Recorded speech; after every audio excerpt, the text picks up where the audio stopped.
Good morning class. आज हम लोग पढ़ने वाले हैं कक्षा 12वीं इतिहास की सेकेंड चैप्टर राजा, किसान और नगर, आरंभिक राज्य और अर्थव्यवस्था 600 ईसा पूर्व से 600 ईस्वी तक। आज की कक्षा में हम लोग भारत की एक सुदृढ़, मजबूत और अर्थव्यवस्था के दृष्टिकोण से सुसंपन्न राजवंश, जिसको हम लोग कुषाण वंश के नाम से जानते हैं। किस नाम से जानते हैं? कुषाण वंश के नाम से जानते हैं, जिसकी स्थापना कुजुल कड़फिसस ने, किसने? कुजुल कड़फिसस ने 15 ईस्वी या एडी को किया था। भारत की अर्थव्यवस्था की दृष्टिकोण से एक सुसंपन्न, सुव्यवस्थित राज्य था। कौन सा? कुषाण वंश। यदि हम इस राज्य की क्षेत्रफल की बात करें तो ये राज्य पश्चिमोत्तर भारत में फैला हुआ था, जिसकी सीमाएं अफगानिस्तान तक, गंधार तक थी, इधर मध्य एशिया तक थे। और कुषाण वंश के शासक कनिष्क रहे हैं, जिन्होंने चीन को विजय किया है। तो ऐसे महानतम शासक के बारे में, उनके साम्राज्य के बारे में आज की कक्षा में हम लोग अध्ययन करने वाले हैं। तो कुषाण वंश का जो समय अवधि की बात करें तो इसकी समय अवधि है 15 एडी या 15 ईस्वी से लेकर 101 ईस्वी तक। कुषाण वंश की समयावधि की बात करें तो 15 एडी से 15 ईस्वी से 101 ईस्वी तक। और इस समय अवधि में कुषाण वंश में 3 शासक हुए थे। पहला है कुजुल कड़फिसस, जिसने कुषाण वंश की स्थापना किया। इसका उत्तराधिकारी क्रमशः निम्न कड़फिसस बना, जो शैव धर्म को मानते थे। जो कौन से धर्म के मानने वाले थे? शैव धर्म के मानने वाले थे। और इसकी यदि शासन समय अवधि की बात करें तो कुजुल कड़फिसस की शासन अवधि था 15 एडी से 15 ईस्वी से 65 ईस्वी तक। और इसके बाद कुजुल कड़फिसस के बाद कुषाण वंश का दूसरा प्रमुख शासक बना निम्न कड़फिसस, जो शैव धर्म को मानने वाला था, जिसकी शासनकाल की समय अवधि थी 15 ईस्वी से 78 ईस्वी। और कुषाण वंश की सबसे प्रमुख, महानतम जो शासक है कनिष्क। कुषाण वंश की सबसे प्रमुख, सबसे महानतम जो शासक का नाम आता है, विश्व प्रसिद्ध शासक का नाम आता है, वो है कनिष्क। कनिष्क एक ऐसा सम्राट था, है ना, इतिहास में, जिन्होंने चाइना, अभी हम देख रहे हैं ना भारत चाइना की किस प्रकार की अभी रणनीति बनी हुई, किस प्रकार के भारत और चाइना के संबंध है, सब जानते ही उनको। तो इस चाइना को उन्होंने विजिट किया था, चाइनीजों को हराया था और अपने साम्राज्य में चाइनीज के अंग क्षेत्र को अधिकार किया था। ये कनिष्क ही था जिसके शासनकाल की इसी समय अवधि में अफगानिस्तान तक, रोम तक, चीन और रोम जैसे देशों के साथ भारत का व्यापारिक और सांस्कृतिक संबंध स्थापित हो पाया था। भारत एक सुसंपन्न राष्ट्र के रूप में बना था कनिष्क के ही शासनकाल में। तो इनके विवरणों को आगे हम लोग और देखते हैं। आगे हम लोग देखते हैं कनिष्क की आर्थिक जीवन को। किसके देखते हैं? कनिष्क कालीन आर्थिक जीवन या कुषाण वंश का आर्थिक जीवन। यदि कुषाण वंश की आर्थिक जीवन के बारे में बात करें तो ये वह समय अवधि था जब भारत को सोने की चिड़िया हम कह सकते हैं। क्यों कह सकते हैं? कनिष्क के शासनकाल के समय में भारत का व्यापार रोम और चीन के साथ होता था। रोम मतलब यूनानी राज्य है ना, यूरोपीय राज्य। रोम और चीन के साथ इसका व्यापारिक होता था। और भारत का शासक जो कनिष्क था, कौन था? कनिष्क था। इसका रेशम मार्ग पर नियंत्रण था। इस पर रेशम मार्ग क्या है? रेशम मार्ग एक अंतर्राष्ट्रीय प्रमुख व्यापारिक मार्ग, स्थल मार्ग है, जिसके माध्यम से, स्थल मार्ग के माध्यम से भारत का चीन, यूनान, है ना, रोम जैसे देशों के साथ व्यापार चलता था। और इन मार्गों पर भारत के शासक कनिष्क का क्या था? नियंत्रण था। ठीक है। तो रेशम मार्ग क्या है? भारत का या रोम, भारत, चीन, रोम तक पहुंचने वाले एक स्थल मार्ग है, प्रमुख व्यापारिक मार्ग है, जिसका उपयोग अंतर्राष्ट्रीय व्यापार के लिए किया जाता था। इस रेशम मार्ग पर कनिष्क का क्या था? नियंत्रण था। और जिसके कारण से भारत से रोमवासी मसाले हो गए, चंदन, इत्र, हाथी दांत, मखमली कपड़े और यहाँ की बनी हुई वस्तुओं का आयात करते थे। और इसके बदले में रोमवासी भारत को स्वर्ण देते थे, सोने के सिक्के मोहरे देते थे, जिसके कारण कनिष्क के शासनकाल में भारत की अर्थव्यवस्था काफी सुसंपन्न थी। इस संपन्नता का कारण था भारत का रोम के साथ होने वाला व्यापारिक और सांस्कृतिक संबंध। इसी संबंध के कारण रोम से भारत को बहुताय मात्रा में क्या मिलता था? सोना मिलता था, स्वर्ण मिलता था। बदले में रोमवासी भारत से भारत की बनी हुई मसाले, यहाँ की हाथी दांत, यहाँ की मखमली कपड़े, यहाँ की औषधि, यहाँ के भारत में मिलने वाले चंदन, यहाँ के इत्र और खासकर हम बात करें तो बंगाल में बनने वाले मखमली कपड़े का तो यूनानी जो लोग थे, जो रोम की जो युतियाँ थी, है ना, जो मधु युतियाँ थी, वो लोग काफी दीवानी थी और इन सभी चीजों को क्या करते थे? यहाँ से आयात होता था, जिसके बदले में भारत को सोने के क्या मिलते थे? सिक्के मिलते थे, बहुत ही संख्या में। और इसी कारण कि भारत को व्यापार से बहुत सारे क्या मिलते थे?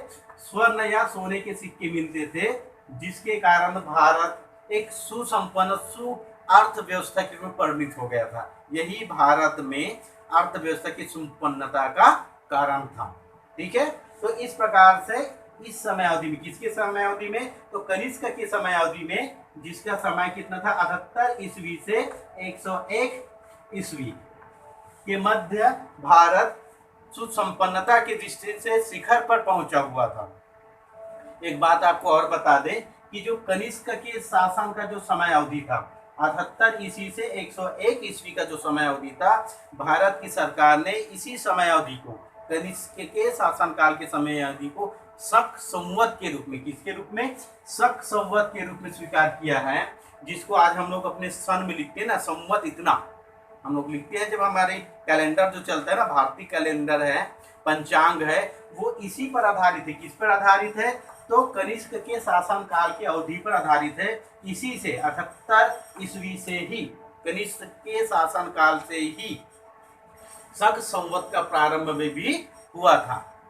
कनिष्क के शासन काल के समय इसकी राजधानी क्या थी? पेशावर थी। जानते हैं अभी वर्तमान पेशावर कहाँ है? पाकिस्तान में।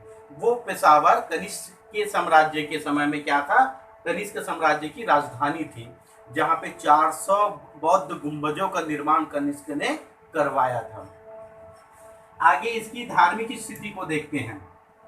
इसको देखते हैं कनिष्क साम्राज्य की या कुषाण वंश की धार्मिक स्थिति। कनिष्क अपने जीवन काल में बौद्ध धर्म को स्वीकार कर लिए और बौद्ध धर्म को स्वीकार करने के बाद सम्राट अशोक की तरह ही उन्होंने एशिया, चीन और अन्य बहुत सारे देशों में बौद्ध धर्म का प्रचार प्रसार करवाया। और प्रचार प्रसार करवाने के साथ साथ बहुत सारे स्तूप, विहार, मठों की भी स्थापना किया। और कनिष्क के ही शासनकाल के समय अवधि में, कनिष्क के शासनकाल के समय में ही बौद्ध धर्म का 2 भागों में क्या हुआ? विभाजन हुआ। पहले बौद्ध धर्म एक था और कनिष्क के समय में, किसके समय में? कनिष्क के शासनकाल के समय में बौद्ध धर्म 2 भागों में बढ़ गया, जिनको हम लोग क्रमशः हीनयान और महायान के नाम से जानते हैं। और इस महायान शाखा, इसके बौद्ध धर्म के महायान शाखा का महत्व धीरे धीरे बढ़ने लगा। कनिष्क के शासनकाल के समय अवधि में ही बौद्ध धर्म की गौतम बुद्ध की मूर्तियां बनने लगी और इन मूर्तियों का पूजन चालू हुआ। हम यूं कह सकते हैं कि मूर्ति पूजा का प्रारंभ कनिष्क के ही शासनकाल में आरंभ हुआ। इसके साथ साथ बौद्ध मूर्तियां बनने लगी और मूर्ति बनाने की नई नई कलाओं का जन्म हुआ। ठीक है, नई नई कौन कौन सी कला का जन्म हुआ? गंधार शैली का और मथुरा शैली का, जो स्थापत्य कला के क्षेत्र में 2 नई शैली थी, उनका जन्म भी कनिष्क के शासनकाल के समय में हुआ था। कनिष्क कुषाण वंश का सर्वोत्तम महान शासक था और कनिष्क के शासनकाल के समय में ही बौद्ध धर्म की 4थी संगति, इसकी बौद्ध धर्म की 4थी संगति का आयोजन कश्मीर के कुंडलवन में किया गया। कहाँ पे किया गया? बौद्ध धर्म की 4थी संगति का आयोजन कश्मीर के कुंडल वन में किया गया था और कनिष्क ने अपने नाम से कश्मीर में एक नया नगर बनाया था जिसको आज लोग हम लोग कश्मीर के नाम से जानते हैं। जैसा कि पूर्व की कक्षाओं में हम लोगों ने पढ़ा है कि बौद्ध धर्म के 4 संगति हुए थे, है ना। इस समय अवधि तक कितने संगति हुए हैं? 4 संगति हुए हैं। पहला संगति हुआ था अजात शत्रु के शासनकाल में, राजगिरी में हुआ था, जब अजात शत्रु किसका शासक था? मगध के क्षेत्र पे शासन कर रहा था, हर्यक राजवंश का। दूसरा शासन हुआ था कालाशोक का, ठीक है। कालाशोक के शासनकाल के समय बौद्ध धर्म की द्वितीय संगति का आयोजन पाटलिपुत्र में हुआ था। तृतीय बौद्ध संगति का आयोजन सम्राट अशोक के शासनकाल के समय में हुआ था, पाटलिपुत्र में ही हुआ था। और चौथी बौद्ध संगति का आयोजन कुंडल वन में हुआ था, कनिष्क के शासनकाल में। तो इस तरह से बौद्ध धर्म के 4 संगति का आयोजन इन 4 महान शासकों के शासनकाल में हुआ था। और ये चारों ही भारत के सबसे प्रसिद्ध क्या हुए थे? शासक हुए थे। कौन कौन से? अजातशत्रु, कालाशोक जिसको काकवर्ण के नाम से भी हम लोग जानते हैं, अशोक हो गया, सम्राट मौर्य सम्राट अशोक हो गया, और कनिष्क। ये भारत के प्राचीनतम महान शासक रहे हैं जो बौद्ध धर्म का प्रचार प्रसार किए और इनके कारण ही इतिहास में अमर हो गए। चलिए आगे हम लोग देखेंगे कनिष्क के शासनकाल में। हम बात कर रहे हैं कुषाण वंश की, तो कुषाण वंश में कनिष्क के शासनकाल के समय बौद्ध धर्म के जो प्रसिद्ध विद्वान रहे हैं, अश्वघोष, वासुमित्र, नागार्जुन, ये बौद्ध धर्म के प्रखंड विद्वान रहे हैं। बौद्ध धर्म के मानने वाले में से सबसे श्रेष्ठ हैं। ऐसे बौद्ध भिक्षु रहे हैं अश्वघोष, नागार्जुन, वसुमित्र, जिनकी विज्ञान ज्योतिष के क्षेत्र में जानकारी लाजवाब थी। ऐसे लोग भी कनिष्क साम्राज्य में कुषाण वंश में कनिष्क के राज दरबार की शोभा बढ़ाते थे, अर्थात उनके दरबार में ये लोग आसीन रहते थे। इसके साथ साथ जो चरक है, भारत के ही नहीं अपितु विश्व प्रसिद्ध चिकित्सक चरक भी कनिष्क के साम्राज्य में उनके दरबार के चिकित्सक के रूप में शोभा पाते थे। तो इस तरह महान विभूतियां कनिष्क साम्राज्य में, महान विभूतियां कुषाण वंश के कनिष्क साम्राज्य की राज दरबार की शोभा बढ़ाते थे। आइए आगे हम लोग देखते हैं कनिष्क काल में स्थापत्य एवं कला। स्थापत्य किसको देखते हैं? कला एवं स्थापत्य को। कुषाण काल में 2 नई शैलियों का जन्म हुआ जिसको हम लोग गंधार शैली और मथुरा शैली के नाम से जानते हैं। इसके साथ साथ कुषाण काल के बाद दक्षिण भारत में एक अलग नई शैली का जन्म हुआ जिनको अमरावती शैली के नाम से जाना जाता है। तो पहले हम लोग चर्चा कर लेते हैं गंधार शैली के बारे में। गंधार शैली जिसको ग्रीको रोमन शैली या हिंदू ग्रीको शैली या ग्रीको बुद्धिज्म शैली के नाम से जानते हैं। क्यों जानते हैं? क्योंकि इस शैली का जन्म हालांकि कनिष्क के शासनकाल में कहाँ हुआ था? पेशावर में हुआ था। कहाँ हुआ था? पेशावर में कनिष्क के शासनकाल के समय अवधि में हुआ था। किंतु इस शैली में यूनानी कलाकारों की, यूनानी प्रतीकों की भावों को स्पष्ट रूप से देखा जा सकता था, इसलिए इनको ग्रीको यूनानी या हिंद यूनानी शैली के नाम से भी जाना जाता है। इस शैली की विशेषताओं को देख लेते हैं। गंधार शैली की प्रमुख विशेषताओं को हम लोग देख लेते हैं कि इस शैली में जो स्थापत्य बनते थे या जो मूर्तियां बनाई जाती थी वो मूर्तियां किस प्रकार से निर्मित की जाती थी। तो गंधार शैली से बनने वाली मूर्तियों में मानव शरीर का यथार्थ चित्रण किया जाता था। यहाँ तक कि चित्रण किया जाता था कि उनके शरीर के जो अंग प्रत्यंग हैं, उनकी सिलवटें हैं, उनकी उभार है, ये भी स्पष्ट रूप से देखे जा सकते हैं। तो मानव शरीर की सुंदरता उनके उभारों को स्पष्ट रूप से ऐसे पत्थरों से निर्मित किए जाते थे कि उनकी पूरे उभार अंकन को, प्रत्येक अंग को स्पष्ट रूप से हम देख सकते हैं। इसके साथ साथ जो गंधार शैली में तत्कालीन समय अवधि में पेशावर के जो क्षेत्र है, पाकिस्तान के जो क्षेत्र, इस क्षेत्र में जो मूर्तियां बनाई गई थी उनमें महात्मा बुद्ध की मूर्तियों में उनको जूते पहना दिए गए थे, उनके सर पे घुंघराले बाल और लहरदार मूंछ बना दिए गए थे। ऐसा लगता था कि इस काल के इस काल की गंधार शैली में बने बुद्ध प्रतिमाओं को देखने से ऐसा लगता है कि ये बुद्ध की प्रतिमा यूनानी देवता अपोलो है। क्या है? यूनानी देवता क्या है? अपोलो की तरह दिखते हैं। कौन?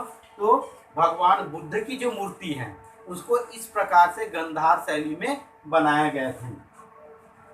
वेशभूषा को देखते ही बनती है। और गौतम बुद्ध की जो वेशभूषा थी मूर्ति में वो यूनानी शैली से, यूनानी कपड़े लगते उसमें स्पष्ट रूप से देखे जा सकते थे। जैसे हम इस शैली की बात करें तो इस शैली में भाव प्रधान था, शारीरिक सुंदरता था, लेकिन आध्यात्मिकता की कहीं भी नजर नहीं आती है। तो गंधार शैली की विशेषता क्या है? आध्यात्मिकता की कमी, शारीरिक सौंदर्यता और बुद्धिमत्ता को स्पष्ट रूप से यहाँ पे देखे जा सकते हैं। तो इस प्रकार से शारीरिक सौंदर्यता की प्रधानता लिए हुए गंधार शैली से मूर्ति कला का जन्म कनिष्क के शासनकाल के समय में हुआ था, जिसको हम लोग गंधार शैली के नाम से जानते हैं। दूसरा, कनिष्क के ही शासनकाल के समय अवधि में उत्तर भारत के क्षेत्र में एक और नई शैली का जन्म हुआ, जिनको मूर्ति कला की मथुरा शैली के नाम से जाना जाता है। इस शैली का जन्म कहाँ हुआ? उत्तर भारत के क्षेत्र में हुआ था, इसलिए मथुरा शैली के नाम से इनको जानते हैं। इस शैली में जैसे सांची है, मरहूत है, गया है, ठीक है, और इस क्षेत्र में जो मूर्तियां मिली हैं, है ना, हम इसमें मथुरा शैली की छाप को देख सकते हैं। मथुरा शैली गंधार शैली की अपेक्षा क्या था? भारतीय था। मथुरा शैली गंधार शैली की अपेक्षा कैसा था? भारतीय शैली थी। और जो गंधार शैली थी, गंधार शैली से जो मूर्ति का निर्माण किया जाता था वो पूरी तरह यूनानी था। कैसा था? यूनानी था। हालांकि इस शैली के बनाने वाले कलाकार क्या थे? भारतीय थे, लेकिन इनकी पूरी शैली, स्ट्रक्चर यूनानी शैली से मिलते जुलते बने होते थे। कैसे यूनानी शैली से? कि जो शारीरिक सौंदर्यता है, जैसे स्त्रियों के वक्षस्थल की बात करें तो वो सारी चीजें इस शैली में दिखती हैं। या इसलिए विद्वानों ने ठीक कहा है, गंधार शैली के कलाकारों के पास यूनानियों का हाथ तो है।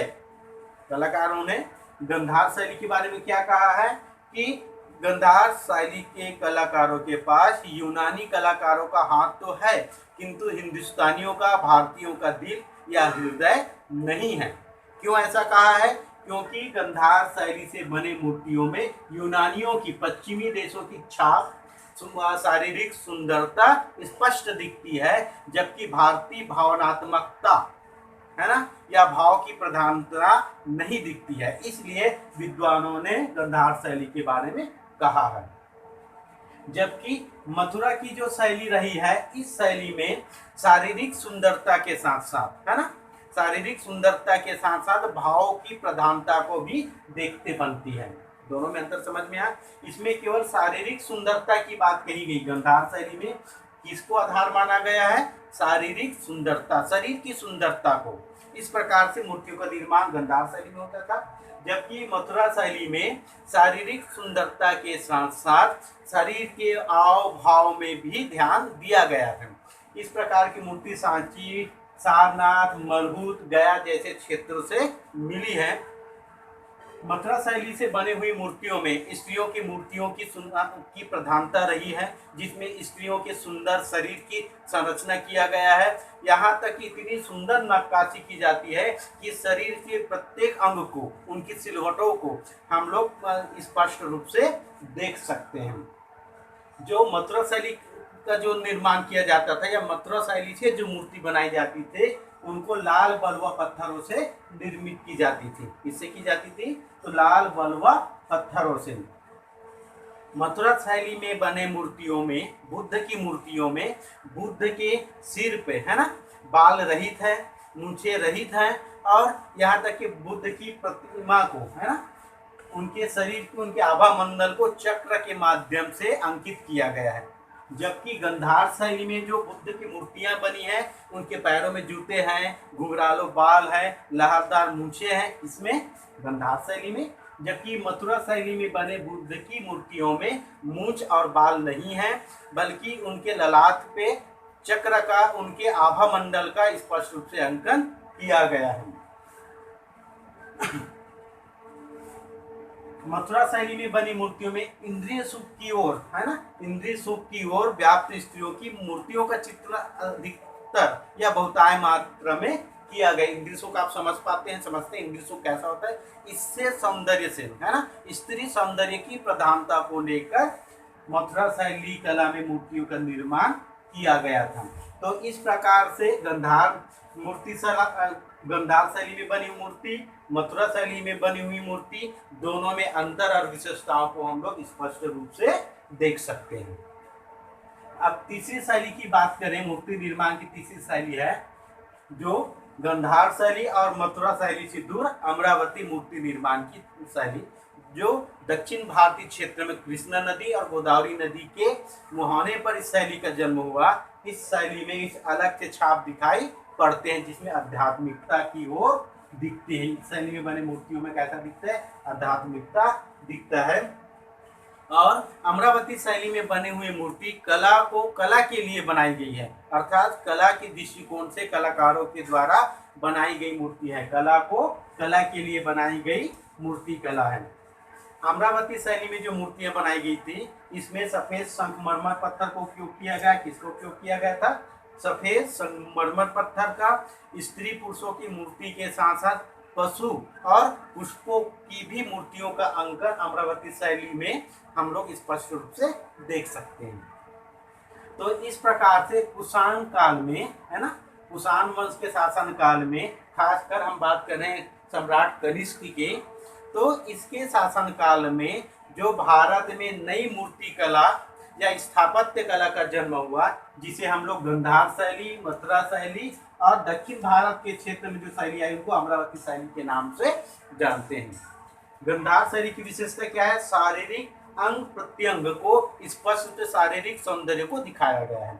मथुरा शैली में भी शारीरिक सौंदर्य, स्त्रियों की सौंदर्य की प्रधानता रही है, किंतु दोनों में मुख्य अंतर क्या है? इसमें भारतीयता को अपनाया गया है। इसको मथुरा जो शैली है इसमें भारतीयता के लक्षण स्पष्ट रूप से दिखाई देते हैं, जबकि गंधार शैली में बनी मूर्तियों में यूनानी लक्षण, इसके यूनानी लक्षण को ज्यादा दिखाई देते हैं। ठीक है, तो आशा करता हूँ कि आज की कक्षा में ये मूर्ति निर्माण कला की शैली कुषाण वंश आपको अच्छे से समझ में आ गया होगा। कल हम लोग गुप्त साम्राज्य के बारे में चर्चा करेंगे।